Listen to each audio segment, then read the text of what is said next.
আজ বাংলাদেশের যেই পরিস্থিতি হয়েছে, এ বাংলাদেশে আজ পানিতে ডুবে যাচ্ছে। আমরা শুনেছি এর আগে, কখনোই আমরা শুনিনি যে সেই ফেনীতে পানিতে ডুবে যাবে।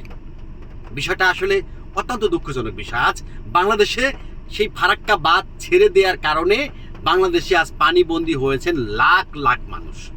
শুধু তাই নয়, অনেক শিশু বাচ্চারা কিন্তু মারা যাচ্ছেন। আমি বিশেষ করে বিভিন্ন গণমাধ্যমে এবং বিভিন্ন চ্যানেলে কিন্তু আমি দেখেছি বর্তমানে পানিবন্দির কারণে লাখ লাখ মানুষ না খেয়ে আছেন। আমাদের বাংলাদেশের সেনাবাহিনী, আমরা তাদের প্রতি গর্বিত। তারা তাদের দায়িত্ব পালন করছেন। সেনাবাহিনী সেখানে গিয়ে উদ্ধার কাজে বর্তমানে আছেন।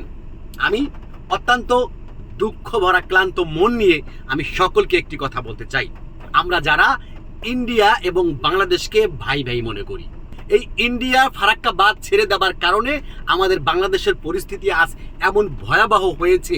আমরা পানিবন্দী হয়ে আছি লাখ লাখ মানুষ। কেউ প্রতিবাদ করছেন না। সেই ইন্ডিয়া এই ফারাক্কা বাদ দিয়ে আমাদেরকে ব্ল্যাকমেইল করছেন। আমরা প্রতিবাদ করতেছি না কেন? ইন্ডিয়া কে আমাদের? হ্যাঁ, আমাদের পাড়া প্রতিবেশী দেশ, সে তুলনায় তারা আমাদের ভালো চাইবে, কিন্তু তারা আমাদের ভালো না চেয়ে তারা আমাদেরকে পানিতে ডুবিয়ে মেরে ফেলবে।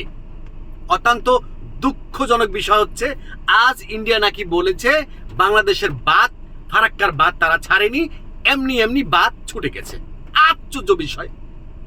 এত সুন্দর করে তারা শত শত কোটি টাকা খরচ করে বাঁধ দিয়েছে, বাঁধ এমনি চলে যাবে। তার মানে কি ওখানে কি স্বৈরাচার সরকারের আসর লেগেছে?